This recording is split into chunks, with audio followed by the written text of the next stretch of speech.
قول اخوان وقول اصحاب وقول رجاله، لو مبشيلوا لو ما النجدة جات في عجاله. الماز والمواقف والمعاه جهاله، ديل مملكتي ممنوعين يخشوا مجال صاح مملكتي بنيان اللي ماها عماره ناس واجبات تلب تشيل صناديد غاره. انا عزلت عشان عارف الايام دواره جود وامانه ثم مروءه ثم ذكاره.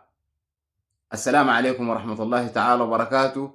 اليوم 7 شهر 3 سنة 2026، وهذه الرسالة بعنوان رسالتي إلى متابعي وض الأبيض من الميليشيا. طبعا في ناس بيستغربوا، في ناس من الناس اللي بيحترموا وض الأبيض واللي بيتابعوا إشراقات ميديا بيقولوا كيف وض الأبيض يقول متابعي وض الأبيض من الميليشيا؟ بيقولوا كيف يقول الكلام ده؟ لكن أنا بقول لهم ليه أنا قلت الكلام ده. أنا تواصل معي زول في الخاص من أخواننا اللي نحن كنا وما زلنا بنتأسف وبنأسف أسف كبير جدا إنهم هم تابعين للميليشيا. والله يا جماعة في ناس أنا بتأسف لهم، والله في ناس أنا بعرفهم، والله ما تتخيلهم وما تتوقعهم في معرفتنا ليهم قبل الحرب، وعاشرناهم وخاويناهم زمن طويل جدا. والله الآن أنا محتار راسي ده رابط فيهم الناس ديل اللي خلاهم يدخلوا مع الميليشيا دي شنو. الحيرة دي ما جاتني من بداية الحرب. من بداية الحرب في عدد كبير جدا من الناس كانوا مخدوعين ومخشوشين وما فاهمين الحاصل شنو، ومجرورين ومقطورين ومعتم عليهم، والمهم يعني سايقينهم سواقة بالخلع. قضيتكم والتهميش وظالمينكم و56 والجلابة ودايرين نجيب لكم سلطة. صدقوا الكلام ده ومشوا. أنا والله في البداية ما كنت زعلان منهم، دايرين انهم يوصلوا إلى النهاية، وما كنت فاكر إنه الميليشيا دي بهذا السوء.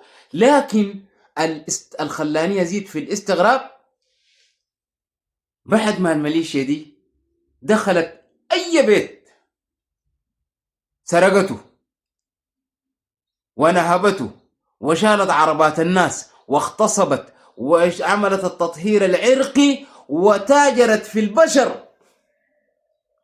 حتى عروض الناس، بنات الناس ساقوهن ودوهن باعوهن، ارتكبوا ما لم يرتكبه أحد من الجنات في العالم. بعد ده يا جماعة الناس دي لحد يسي شغالين ماشيين مع الناس دي. والله أنا محتار فيهم.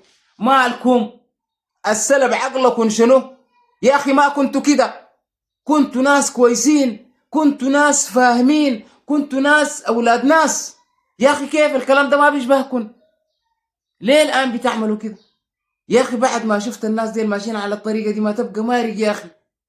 إنت يا أخي في ناس مارقين من أسرة كويسة، أبهاتكم أياديهم نظيفة، أخوانكم أياديهم شريفة، أخواتكم عفيفات.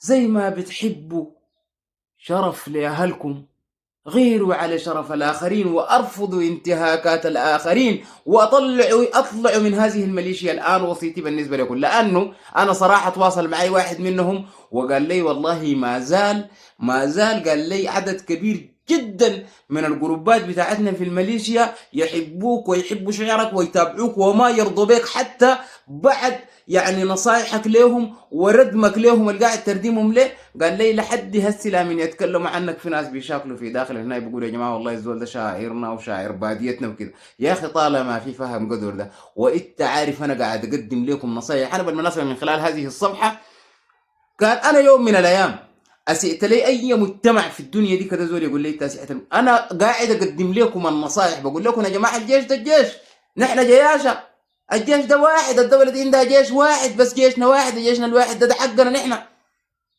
ما عدا ذلك لو انت شغال مع الجيش بنعتبرك جيش، لكن انت طلعت من الجيش معناه انت عدونا نحن، انت عديت القوات المسلحه. لا انت ما وقفت في الحدود دي، انت نهبت حق السودانيين، انتهكت عروض السودانيين، سرقت عربات السودانيين، كسرت بيوت السودانيين، نهبت اسواق السودانيين، ربطت شوارع السودانيين، مسكت الناس بالطالب بالفديه. فيها جريمه ما عملوها كده قول لي. يا أخي في زمن الجاهلية البعثة النبوية الشريفة الرسول صلى الله عليه وسلم قال إنما بعثت لأتمم مكارم الأخلاق. إذا كان في الجاهلية في مكارم الأخلاق، في أخلاق كانت وفي مبادئ وفي حمية. ده كله ما عندكم. السودان ده خاض كم حرب قبلكم. الجنوبيين ما مسلمين مسيحيين عندهم أخلاق وعندهم مبادئ، ما عملوا اللي انتوا عملتوه. لا بد من انه في كل زمن نحن نتكلم في الموضوع ده. ضروري اننا نحيي الشهيد خليل ابراهيم ونقول ربنا يتقبله، لانه قدم درس من الاخلاق هو قواته. لا من دخلوا البلد دي ما شالوا موزه حقت زول، ما شالوا حاجه.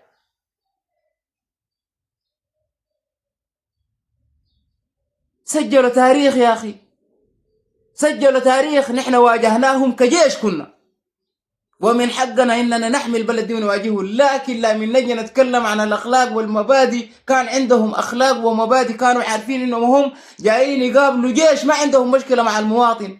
ما اعتدوا على مواطن، ما نهبوا حق مواطن، ما شالوا حق مواطن. حتى المواطن اللي كان بيفر منهم وهو خايف بقول له يا اخي ما عندنا معاك شغله نعمل. انتوا عملتوا الكلام ده، الناس نافرين منكم من كل مكان. هسه محل اي محل الميليشيا دي تخش فيه الناس بينفروا منه. يا جماعه انا نصيحتي للناس اللي ما زال عندهم مكانه بالنسبه للضلوبيد، اللي ما زال عندهم بصيره، حتى اللي ما عندهم اي مكان، المختلفين معي يا اخي فكر بس في ناسك دي للتاسع اتجاه. يا اخي انا نجي لك لحساباتك. انا الان قاعد في مناطق الجلابه، عربيتي سايقه نظيفه، زول بيسألها ما في، وحاسبه ابان واطمئنان. شايل تليفوني الكبير في يدي، قروشي بشيله في كيس، بيتي برقد فيه امان، لا خايف من زول، لا في زول بيوقفني، لا في زول بيعترضني، لا في زول بينهبني، لا في زول بشيل عربيتي، لا في زول بيجي بيضربني بالصوت، ولا في ده كله هناك ما عندكم. صح؟ الكلام اللي انا قاعد اقوله ده يا جماعه في النهود، في الخويفي، في الضعين، في نياله، في زالنجه، في بابنوسه، في أتو منطقة انتوا قاعدين فيها. جاوبوني قول لي الامان ده قاعد وبشيل قروشك في كيسه والضلوبيه ده تمشي وزول بيسالك ما في، هو قروشك في بيتك بتلبوا ليك بشيلها منك. العداله وين الدار انت تطبقوها؟ اذا نصيحتي لكل الذين يستمعون ويتابعون الضلوبيد بصفه خاصه، كل الناس في الميليشيا حكم صوت العقل، لكن خصوصا اللي ما زالوا عندهم مساحه احترام بالنسبه لي وبالنسبه لاشعاري، انا بوصيهم انه المكان اللي قاعدين فيه ده ما حقكم، والميليشيا ما بتشبهكم، وده ما محلكم، محلكم هنا. اتواصلوا معي انا ده، طالما ما زال انتوا بتتابعوني يتواصلوا معي، والله العظيم والله اقف معاكم وقفه تستغربوا فيها. والله ارتب لكم وصول امن للقوات المسلحه، واقف معاكم لما توصلوا. والله لو دي ما عملتها بعد ذاك قولوا لي انت ذاتك ما عندك اي قيمه. انا مكانتي خلوها ما عندي، بس كسوداني داعم لهذه القوات المسلحه. ارتب لكم ترتيب جيد. اي زول من الناس اللي بيتابعوا ضلوبيد صح يخش لي في صفحتي دي يقول لي والله انا وضلوبيد صراحه مع الناس دي وتوكرنا معاهم ودايرين لنا دريب مخرج، وشوف لنا دريب مخرج ونمشي وين. بساعدك، ساعدنا ناس كتار جدا جدا. شكرا جزيلا لكل الذين يتابعون برنامج رسائل في معركة الكرامة، وتحية وشكر خاص للناس اللي حد يسي بيسمعوا كلامنا ده وهم قاعدين مع الميليشيا وعارفين انه الكلام اللي بنقول فوق ده صح. بنقول لهم انتوا حتى الان يرجى منكم. شكرا جزيلا، مع السلامة.